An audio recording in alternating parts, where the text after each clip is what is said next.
Welcome back. Yes, we're going to be moving on to some of the finalized topics within the lightweight drive line to add to go faster. Um, you can see the list so far, the videos that have been covered. So if you've possibly gotten out of order, you'll see the ones that are crossed off. Last video was actually about the transmission flywheels and drive shafts. The one before that was covering actually the transmissions, whether it be automatic or manual. So we got two categories left. And basically, let's start with brakes. Let's make a very short video here. Every vehicle has some sort of stopping power, whether it be a drum, disc brake, so on and so forth. And there's multiple variations of both of them that have been created or modified throughout the years. While drum brakes are still used to this day on extremely heavy equipment, okay, a lot of people forget that even like your earth mover, dump trucks, they are still utilizing a drum brake. Okay, most rear axle driven cars utilize a rear drum brake system. Prior to approximately 1975, there were still cars being produced with all four wheels that utilized drum brakes. Did they work? Obviously, the older cars that were made out of steel and not plastic and computers, they had to stop a lot of weight. So in a heavy duty application, drum brakes do have a place. When it comes to performance, I've heard individuals say that drum brakes are lighter. They cause less rolling resistance. Okay, I do not necessarily agree with those individuals because once you start getting into the larger drum brakes equipped on a performance vehicle, the shoes of the brake pads themselves are much larger and they don't necessarily release all the way like any brake system. They're going to give you more resistance, rolling resistance, even when it's released.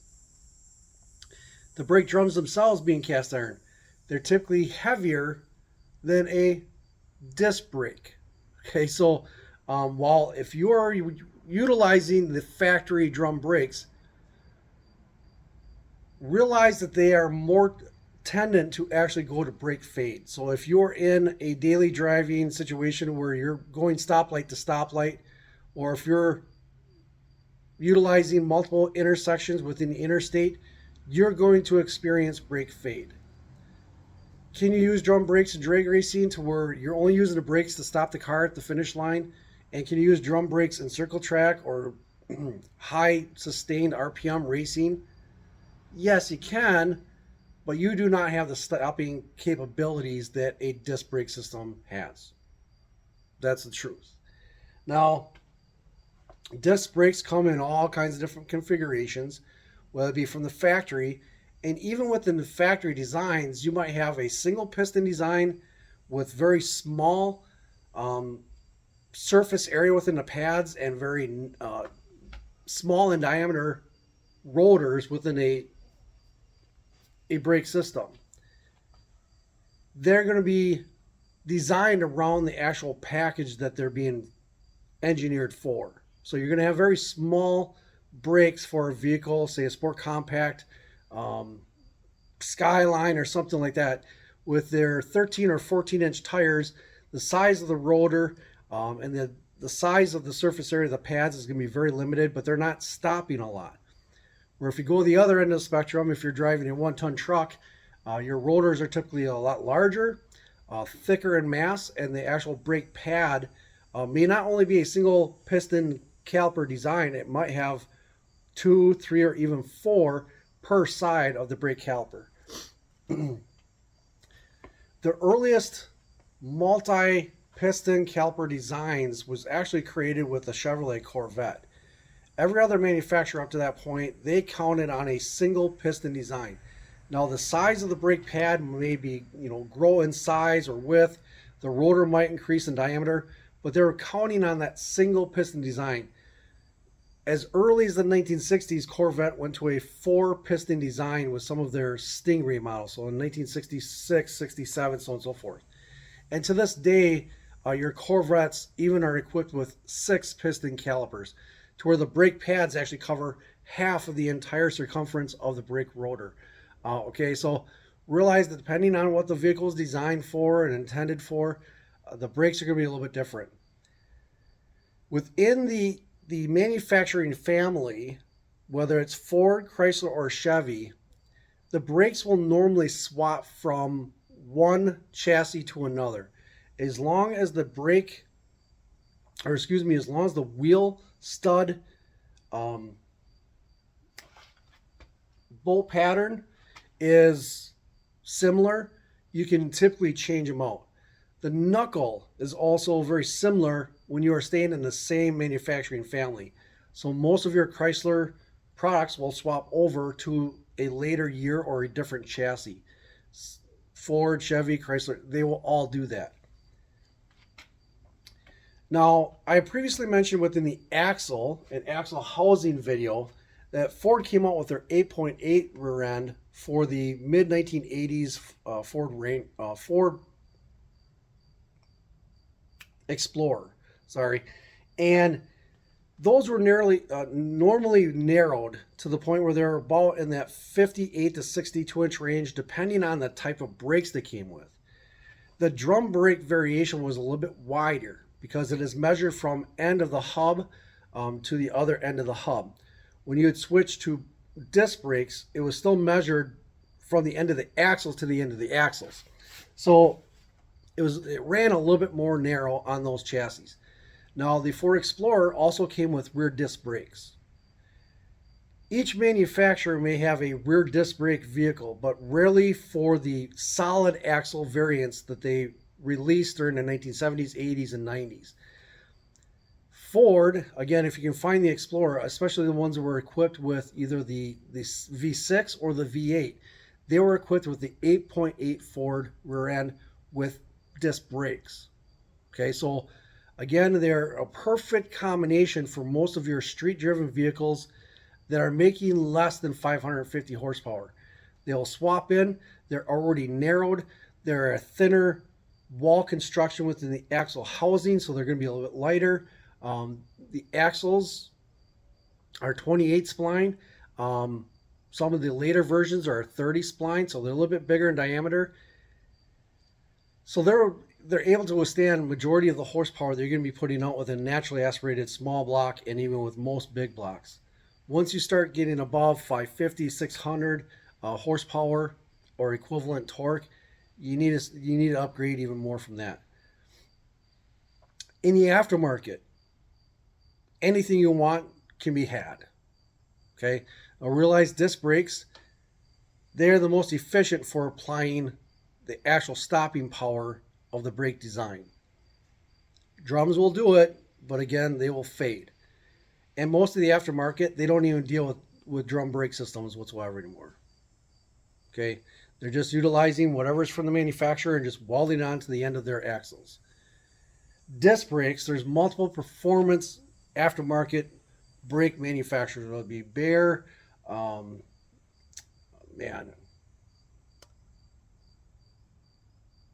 there's so many for each type of vehicle. I can't even think of all their names right now.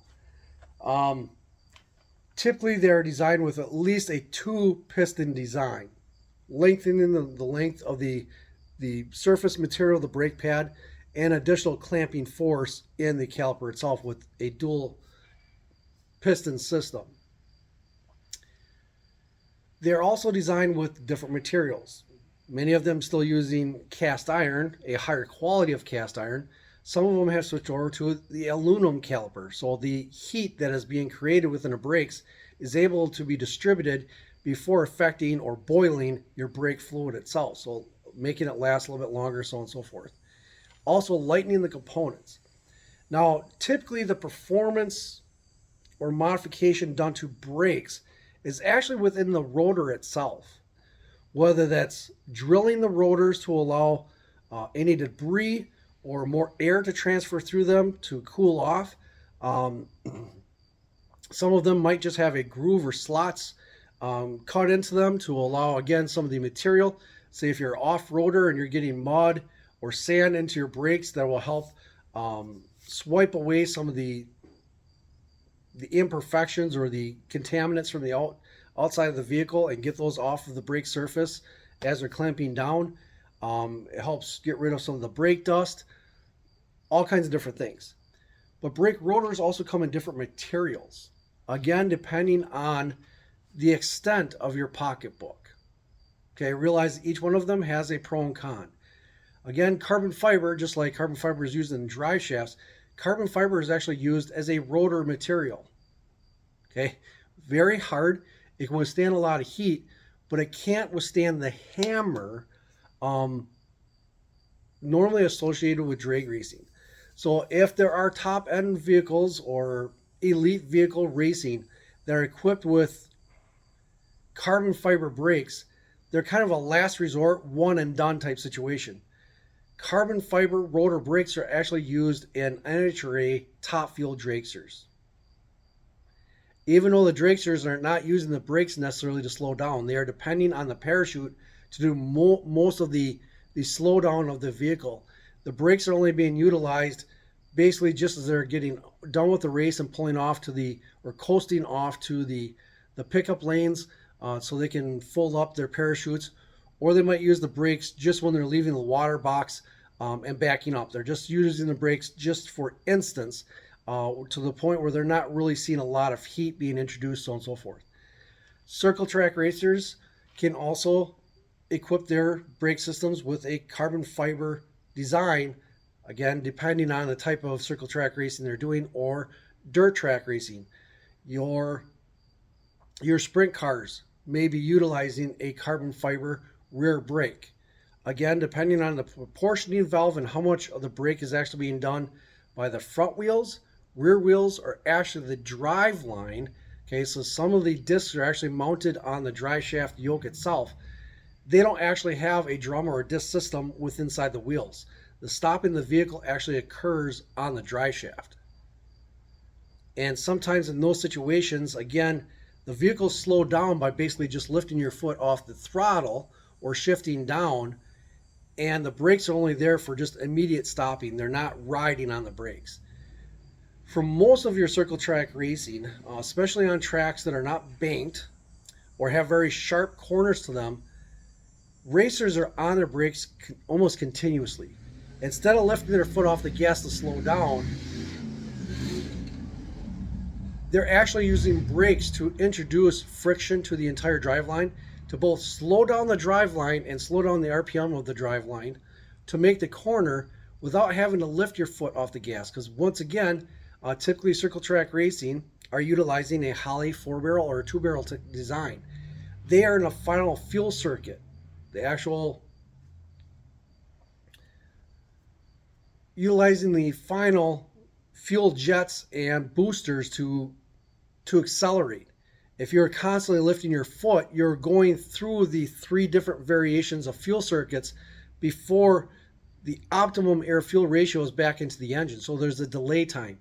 Where in circle track racing, depending on the type of track, the tightness of the oval itself, you stay on the gas, and the only thing you're doing is slow down the car to either transfer the weight to the front tires or to be able to mitigate around the corner, is just applying the brakes to override some of the power that's being given.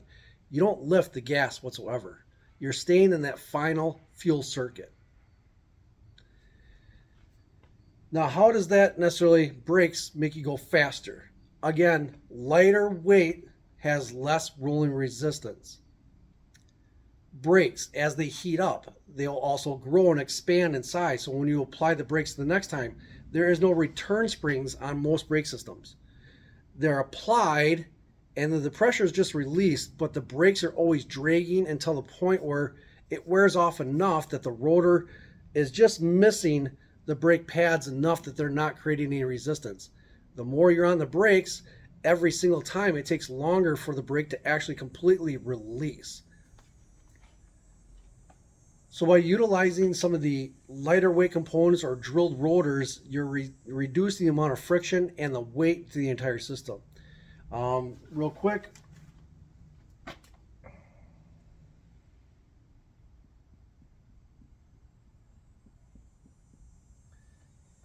aftermarket brakes that might be drilled or not, they'll also have an additional amount of cooling fins that are inside the broke rotor itself. So more surface area to actually allow the heat to escape. So if you are on a road course where you're on the brakes for one half of it and then off of it, your brakes are going to be able to cool down faster before you get to the half of the track again where you're utilizing the brakes. That also creates more rigidity in the brake itself from warping. The more material support material by the fins themselves, the less warping is going to occur when they do heat up. It typically does add weight in a factory design. So for any of you that are going on to Temu or eBay and so on and so forth, buying the aftermarket performance drilled and slotted rotors, don't fall for it, folks, because they are just factory rotors that are drilled to make them look like performance pieces. They don't have any additional fins in them for cooling. Okay, so don't fall for it. Said it could keep it a little bit shorter, 16 minutes. That's our brakes. Depending on the different applications, whether it be drag racing, circle track racing, or high performance street use, the brakes need to match the goal that you're intending to use it for. If you have a street car that's meant for 50% track and 50% street, or even 20% street for car shows, and the rest of the time it's going to the drag strip, make sure that you're taking the majority of the use that you're using it for, and your brake components match that performance level. You can never go wrong with going beyond what you're going to use. Okay, so if you're having a race brake system, it'll survive on the street in most cases. Where you can't necessarily take a street-oriented direct factory replacement brake and go drag racing with it without maybe running into some issues or gaining any performance out of them. Again, it all comes down to your pocketbook and what you are working with already. If you're working with a car that was four-wheel drum brakes, okay, expect to pay a little bit more, especially as the faster you go. Drum brakes just will not do it unless it's a heavy-duty, slow piece of equipment. Racing drum brakes have no place in it. Have a good one.